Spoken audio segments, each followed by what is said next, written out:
How do you get that back?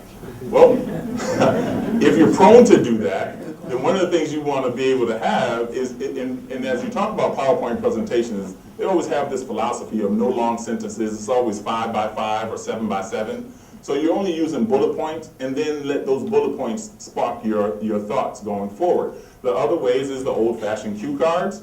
Sometimes you can take that PowerPoint presentation, and if I were up here on stage as an example, I would have each one of those PowerPoint presentations laid out here on the floor, so that as I look like I'm just walking and talking, I would be reading my information that's down on the floor. So, and that's for public speaking. If you happen to be in a one-to-one setting or a much smaller group, then this scenario will be a little bit different. Got a question in the back, please, Ed? Speaking of that smaller group, how do you handle the unruly person or the one that wants to detract you from your topic that you want to talk about, or the person that tends to be the know-it-all that wants to, chime in? Security? I'm kidding. The best way to handle something like that, I would suggest, is by asking that person to give someone else an opportunity. I think you really just have to, deal with that head on. There's really no try and true, let me skirt around this thing. That's a head-on kind of scenario that we got to say, you know what, we want to hear from some other people. We've got 60 or so people here. 59 of them haven't spoken yet. So I don't know of any technique or strategy or concept that might be kind of catchy to use. I think that's a direct head-on. We're going to need to allow someone else to talk, and I'll call on you in a minute. Any other questions from the audience? Oh, yes, ma'am.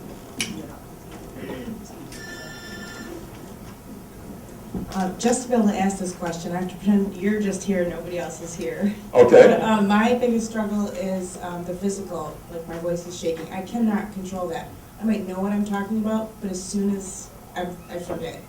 And then the physical shaking takes over, then I'm focusing on that, and I'm done. So, Yeah. And how often do you practice?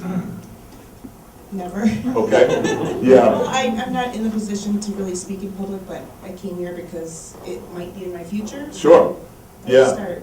No, I think that's first, thank you for sharing that. A lot of people won't admit to those areas of improvement. But I think starting with small groups and being able to connect with them, families and friends, as one of the things that was up here was, talk to friends. It's easier to talk to friends than talk to a group of strangers. So talk to friends and practice that. I think we've got to get used to it. This thing is supposed to be second nature. The example I used to talk about, Chauncey Billups or Mojo or Tiger Woods hitting 1,000 balls, is that after a while, when you see a guy hit a ball, he gets close to the flag, you're like, whoa. Well, nobody was there when they were going to bed early, when they were working out, when they were eating right, when they decided not to go to that concert or that movie or that whatever. They decided to work on their craft. So I think part of what you're talking about really isn't a tried and true, I can pinch myself, I can do this. It's one of those things that just comes with straight up hard work.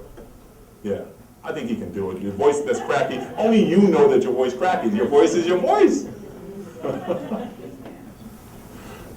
To your point about keeping the PowerPoint presentations simple, when you're in more of a training environment, is there any advice on how much information to actually put on the sides, especially if they're going to be used as handouts? Yeah, 5 by 5 or 7 by 7. So it's 5 bullet points down, 5 words across. No more than 5 words across. So when you do that, it allows you to be a facilitator of information as opposed to a lecturer.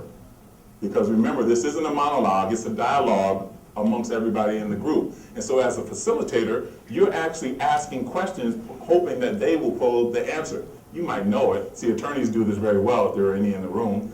They ask the question that they already what? Know the answer to. But people support what they create. So if you give me the answer, it looks like you participated. You are only facilitating the information, partly of what they may already know, partly of what you want to get across to them. 5 by 5. Any more questions? 5 bullet points. Did I see a hand? All right, yes, sir. You gave us one of your effective practice tools in that you said when you just read normally, you read like you're actually doing a radio broadcast. That's a very different thing from a speaker. I've never heard anything like that. Any other of your practice routines or regimens that you think would be effective for us to adopt? I eat a lot of halls and drink a lot of tea. So other than that, just to keep my voice healthy, no, not really. I think whenever I'm reading, it's important just to continue to read, like I'm going to do a television show or a radio show, and project, enunciate. There are emphasis on certain words that I might use, and I often try to show an example, but I don't have anything to read. So I don't have anything besides enunciation, projecting my voice, and then reading as though I'm actually going to have an audience in front of me. Yeah. I haven't even done the mirror thing yet. So sometimes the times when I get to present are in a meeting, so it's a smaller group. The audience didn't necessarily want to be there. Sometimes they're on computers and not paying attention to me. I have to give them very dry, sometimes bad information. Give them bad information. How do you, instead of being an entertaining public speaker, I'm now presenting in a business meeting. Is there a different approach that I need to take to that? That's a great question. Thank you for asking it. I actually had the opportunity to do that a number of times in the last year. Speaking to staff for the University of Phoenix and faculty who were mandated to participate in diversity training. So everyone that came in was like, oh my gosh, what are you going to tell me different from diversity training? I already know this stuff. I don't want to be here. I got stuff to do, and I got to sit in this thing for 90 minutes. So, great question. They didn't want to be there. I knew that when I walked in. So the first thing that I did was show them what I did here. We have a very short agenda. And I tell you what, we're supposed to be here for 90 minutes. But if I can get participation, we're going to be out of here in 60 minutes because I'm ready to go too. So I lighten it up because I love humor in some way, shape, or form. We wound up staying there for 2 hours at the end, but to give them the idea that this was going to be short, painless, and that we were going to be through it in no time was part of the strategy that I used to start the whole presentation off. And it was a small group, probably about 12, 15 people. Did I answer your question? Do we have any other questions? Great. You don't be shy about asking questions. We're all getting some insight from the feedback. Yeah, that's a great question. I appreciate that. Not a lot of people want to be in these stuffy meetings, and the information often is very dry. But it's our job to kind of lighten it up and certainly give some to the people who are in the audience. Hi. I'm the kind of person that will a lot of times trip over my own tongue. Mm-hmm. So I'll be going and throw out an or just stop and say blah. Yeah. How do I recover from that kind of stuff? You never want to apologize. You want to do the blah because you probably are the only person who recognized the mistake. It's almost like I was saying here is that if my voice is shaky or anything else, one, don't bring attention to things that don't have that much attention on them in the first place. And so blah is, let me start over. Or you know what, or I should say, better yet, let me share this with you. So you want to find those bridges, those words that you can use like that. Better yet, let me say, oh, hold on, let's stop. Let me take a look at what we have here. You know what, let me make sure I'm answering your question. Things like that, I think, are really important to be able to use. The blah thing, it happens. Believe me, I do live radio, and oftentimes we're supposed to be the people who are going to be very fluent. We can say words real fast, and all that. It doesn't happen all the time. Sometimes we trip over our own words. The idea is really not to bring attention to anything that only you probably know is wrong. You're back in the room. Absolutely. Yeah, I was wondering, how do you deal with the unexpected? Say you arrive to your presentation and you're prepared for a good 15-minute presentation, and they say, hey, you gotta fill 45 minutes. Yeah. Yeah. Thank you. The same thing is, you give a lot of it to the audience. I could put 1 or 2 bullet points up, and you could put up 1 or 2 bullet points, and some of us can talk for days.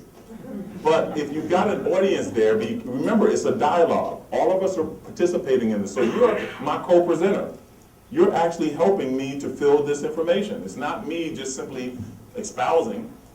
The idea is to bring the audience in and to ask them for their participation so that they are filling up the time that needs to be filled. You don't want it to get dry. You don't want it to be, boring. You don't want to start tripping over yourself. You don't want to get shaky and nervous. So you give some of it back to the audience. That's been my experience in the past, and that has happened. I teach at the University of Phoenix, and our sessions, our lectures every night are 4 hours long. Who has time to fill up 4 hours long? And oftentimes I teach 3 classes a week. So I get tired of talking.